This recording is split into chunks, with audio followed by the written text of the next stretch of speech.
Group discussions.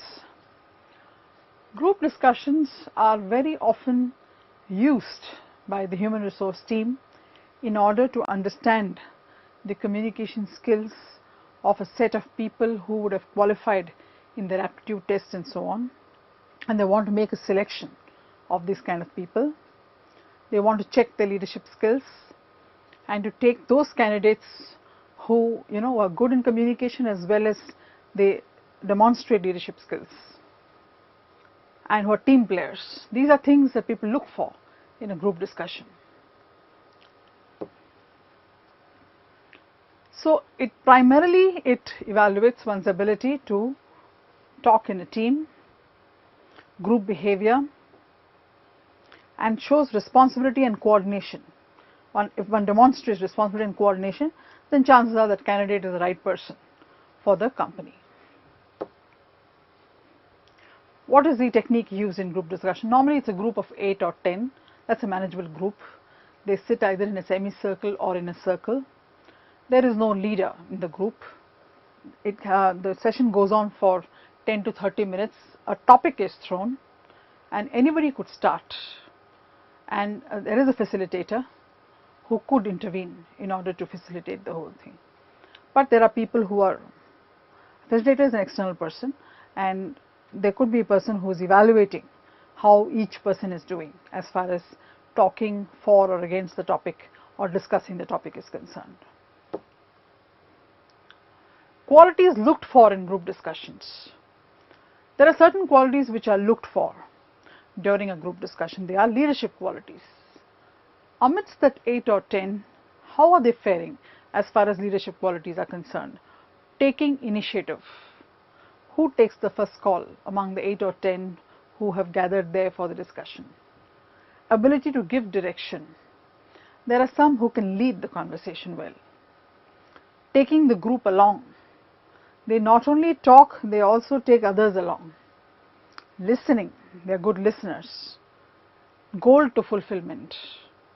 They take the topic so well that whatever had to be achieved through the topic is achieved by beautiful way of coordinating talks of different individuals in that group. Knowledge of the subject matter. So it's important that if you are going for group discussions, you are a well-read person, at least on current affairs and the latest happenings. That gives you the strength to talk. So it's important. It's good to have knowledge of the subject matter, but you may be caught unaware. In that case, one needs to be a good listener and then participate. Analytical ability. Understanding what others are saying and trying to analyze to see how well it fits into the subject and then moving along. Clarity of thought. One listens carefully and one is clear as to what is required, what is the purpose of that discussion. Clarity of thought sets in. Conviction and flexibility. Convinced about what one is saying and the point that one is making. Flexibility in case there is another point of view, understanding that point of view. Let's look at what are the do's and don'ts of group discussions. First one, keep it short and simple.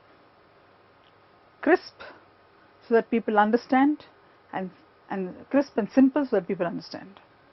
Follow principles of oral communication. When you're making a verbal communication, use the non-verbal part well and communicate clearly, giving respect to others. That is the principle of oral communication. Make even contributions.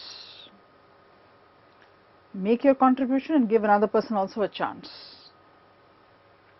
Make periodical conclusions to bring clarity to the understanding, which shows that you're listening well, that you're understanding the topic well, you're also helping conclude. It also shows leadership skill. Be deliberate and slow in delivering the points.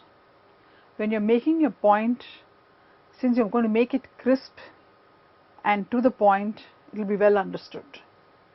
Adhere to principles of politeness. I beg your pardon, I'm sorry. I would like to make a point. So take permission, give respect. These are part of the communication process. Substantiate your point with examples. That will be the best thing to do because it will be well bought by the others.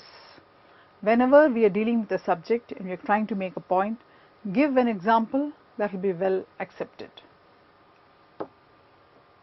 What are the don'ts? Don't speak loudly.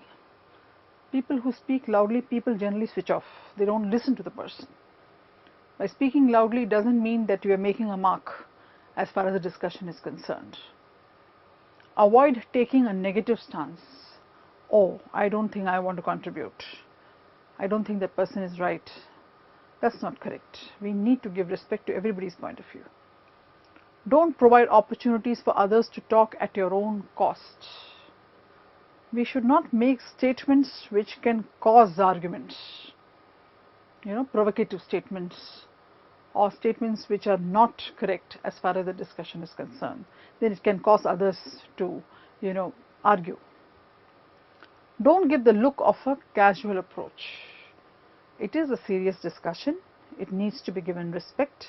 One needs to listen. One needs to respect the people who are participating, and hence a casual approach is not called for. Shaking of one's legs when listening to the other interactions, not a good thing to do. Stretching of legs in front of the self. Too much flying of the hands, being over, using hands overtly. This does not imply that you should keep your hands tightly locked and be very stiff. That's not required either. Be at ease. It shows confidence, and show interest and participate. Draping the arm around the head of the chair is once again a rather casual gesture. These are things we may do unknowingly, highly avoidable, and we should be conscious. That's why we are discussing it.